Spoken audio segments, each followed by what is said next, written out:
Daphne. I'm in Salad, and I saw Scooby-Doo too! Woo! It's Doobin time. Wow. This is the second one. And it's like, wow, I have missed out on a lot of Scooby-Doo growing up, so this is kind of my first run with the live-action Scooby-Doos, which is also written. This one was written by James Gunn, and I gotta say, my opinions on the movie are after the spoilers. There's a lot of them. If you haven't seen this movie, go ahead, do it. You're missing out on a lot of Doobin time. Alright. Movie starts, their big fame fortune. They have a lot of spotlight. A lot of eyes on them. And they're like, oh yeah, the press loves us. Well, Fred says that specifically. The press loves us. We're going to this museum. We're gonna have looking at museum time. And we're gonna look at all these costumes. Some of them look really real. And some of them have been stolen. There's a pterodactyl ghost. He flies, he's glowing everywhere. He's a real monster. But, you know what happens? Fun stuff, such as they try to capture him with a curtain, but then they fail because they didn't tie the curtain. So the rope at all, what were they expecting to happen? But anyway, Scooby and Shaggy go flying, they make a fool of themselves, they're not able to capture the ghost, and Fred is like, oh, I'm gonna talk to the media, they love us. And then he basically sorely gets reminded that no, the media is not your friend. They only want to provide only the headlines and the story that gives the most outrage, because outrage gives money. Outrage equals money. So yeah, this is what's happening in Scooby-Doo. And, you know, they're kind of bummed out about it. And because Scooby-Doo and Shaggy are bummed out, they're like, well, we're gonna be detectives, right? They're not gonna be themselves, effectively. And man, they're like, alright, we're gonna find some clues, woo, clue time. And then, so they're acting super serious. Although, it's the Scooby and Shaggy version of serious, which is trying to be serious but failing. Sometimes. Like, you got Shaggy is looking for clues. Like, ooh, I'm gonna go over every little detail. To the point, they'll find random stuff, they're like, this might be a clue. And I'm referring to the scene where they're going through all of the guys' stuff. The museum guys' stuff. Basically, they're searching through a house, and Scooby sees a notebook that says diary, skips over that. Said like, oh, I found this underwear. That's a clue, right? No, the diary itself is a clue. Maybe read through it. Maybe invade the man's privacy. You're already invading his privacy. So do it some more. Doesn't matter. You've already done it, so who cares? But at the same time, they have like all this stuff, but all this stuff doesn't pertain to anything except for like a note. It's like, oh, this note, you tried so hard and found a note. Okay, I guess that's a good yield, I guess. You're gonna help the rest of the group. And then when it comes to searching around, looking for mystery, you're gonna also kind of be goofy, but also fun stuff. Velma is being asked by a boy. His name's Patrick. I just love Patrick because he's so nice, and he's also ultimate Chad. When he confronts Velma for the first time, walking all Chad-like, falls, gets back up like nothing happened. What a Chad! And then he's like, talks to her. Hello, Velma. And Velma's like, hello. And then, later on, Velma is at her house and Patrick comes by and Velma is scared and she like goes running off. And with Daphne's help, she's like, I'm gonna fix you right up.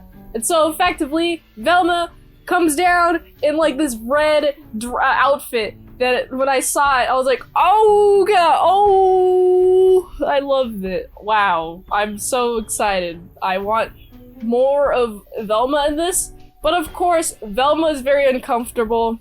She's not being herself, just to impress another person, who then is disappointed that Velma isn't that person that she's pretending to be. Well, okay, okay. But then, another instance of we have a good old pal, Daphne. She's talking to, like, the press lady after Fred gave those comments that basically took all of his words out of his context. She's like, what's so personal? And then she's like, well, you see, this sucks. I do not like you. And I want to see all of the media is a game, rather. It's more of a game. You gotta choose what words you say. I mean, she doesn't say that exactly, but that's basically the message she's giving, is that you gotta be more careful with your words, because this is a game where I'm going to use your words to spin a narrative, not the other way around. And so, Daphne's like, why? Then basically the news lady insults her a bunch. Now Daphne feels bad that she's Daphne. And all you got the entire Scooby gang feeling so bad that they're themselves, that Scooby and Shaggy go find a bar where all the people are at. They have a bunch of suspects, right? When I say all the people, I mean like a bunch of like criminal guys. But Old Man Winkle is a suspect. And so they go and infiltrate this club that Old Man Winkle's at to try to get information from him.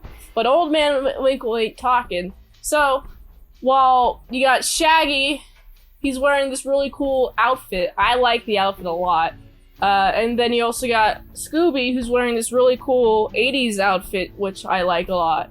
And it's like, wow, this is pretty great. Scooby's dancing. He reveals himself to be Scooby. Shaggy's dancing. He reveals himself to be dancing with... Well, he's not even dancing, he's watching Scooby dance, and he, like, reveals that it's him. Then it's like, oh no, all the guys are after him. That seems like it'd suck. I don't want to be in that situation. That sounds terrifying. And then, basically, they also find the lab in which all the monsters are at. They're finding the lab where they create the monsters, and they're going through a bunch of this stuff where it comes to they're drinking a bunch of mixtures. Basically, Shaggy gets super buff, his power levels increase, which is pretty cool. His power levels increased over 90,000, which is very impressive. But also, Scooby actually, he gets really smart. And he's able to talk, and he's able to make a potion where he's like, oh, I could revert myself back. I miss the ignorance, the bliss of ignorance, being able to do whatever you want instead of having to deal with everybody else as being dumber than you. Like Shaggy. But then he turns him back, and then they effectively learn the lesson of, oh, you should just be yourself, because you do yourself best. Now it is time for them to find out who, what, where, why. What is happening with all these monsters? They're being made. Oh, a bunch of these monsters were made. But Velma has figured out a way to take the control panel of the monster making machine and change it so all the monsters can go kablowy, can disappear. And so, you got fun stuff, such as Velma trusts Shaggy and Scooby to deliver the control panel. And they do. They just had to eat an entire cotton candy monster to do it. And when they're fighting the monsters, this is probably the most egregious scene in this movie, personally. Because you got Scooby farts. And the only thing that, like, I don't mind about this scene is that it farts into a guy who's breathing fire, and the guy breathing fire roasts himself and then dies. I'm like, okay, well that's a useful function. But also, I guess I don't really have much contention with the earlier scene where Velma's suit is moving, and it's a joke that her leather suit is making fart sounds. I don't even mind that. I can like relate to that. It's like I don't wear leather because it sounds like farts. The pain is real. So yeah, they basically find out how to destroy all the monsters, but there's not until everyone is captured. All the humans are captured in the tar monster. Tar monster looks really cool, by the way. And Scooby's like, all right, I'm gonna take this fire extinguisher and like blast him with a ray of light. Ray of the CO2. Or is it oxygen? I don't know what's in the fire extinguisher. But what I do know, Scooby overcomes his fear. He's like, I could be myself again! Yay! I'm like, that's the ultimate lesson. I really liked that. I really liked how Scooby got over, I'm worthless. I mean, it's like, no, you can't. Well, okay. If you think you're worthless, you're worthless. Basically, if you're acting in the way that you're mopey and copey and dopey and all that stuff, and you're just thinking in your head about it and not actually doing anything to assist with the group, you're worthless. But if you get out of your head and you act, you're not worthless. Simple as that. So, just a good lesson. But this movie is a very good tale lesson. It's also goofy, and also I should mention that after they capture all of the ghosts, make them go kablowy. By capture, I mean destroy. After all the ghosts go dead, then fun stuff such as, oh, Jubilee, woo, we have to have a party. And also, they unmask the ghost, and guess who it is? It's a news lady. But the news lady has a double mask, which sounds like it would be hard to breathe in. A double mask. And it's actually a guy who escaped from prison that they mentioned before. He had wings, he had pterodactyl wings.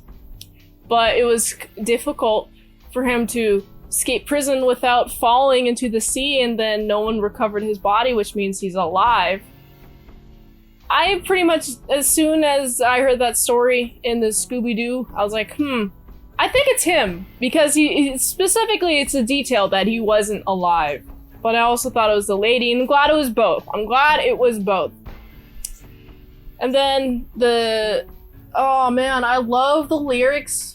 Whenever we're in a club and they got the background playing, you got the lyrics of, like, you gotta be yourself, woohoo! Being yourself wins the day. Something like that. And this soundtrack, this movie ends, by the way. This is how the movie ends, party. Let me talk about the soundtrack. The soundtrack's very fitting. I really like the soundtrack in this. I also like the sets. The sets are really good. And the CGI, it looks very purposeful. It looks like it's CGI. It's not supposed to be real, so I'm okay with it not looking 100% real if it's not supposed to be real. But, like, not even that. Like, I like how, like, unreal it is, but it's unreal to the utmost amount. Like, it has the most detail in the unreal. And so it's like, it's somewhat believable that it's real, but it's a very nuanced take I'm giving, is what I mean. I like this. And the sets, excellent sets. The color, the costumes, excellent costumes. The big colors, the fact that the main characters are the very most vibrant, strong, saturated, that's the word, saturated, versus everybody else in their environment. It's like, okay, we know that these are the people to follow. So I liked how clear-cut it was.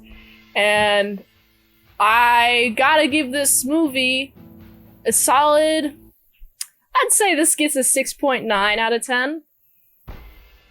If you like that content and more content on patreon.com/ASEpresents for $3 a month, you get some daily vlogs. That's pretty cool. $5 a month, you get some salad dressings. If you want to see me in various clothes and costumes that I'm part of, that I'm going to be trying on reviewing.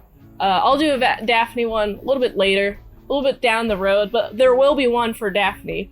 And then $20 a month, you get some one movie review per 1 month. So go check out patreon.com/ASEpresents. If you want to solve the mystery of what I'm wearing underneath this, spoilers 18 plus content, go check out my link tree right here. You gotta do it. Go check it out. It's fancy. You'll thank yourself later. Until next time, I'm in Salad Saw. I'll see you later, my salad croutons and bacon bits.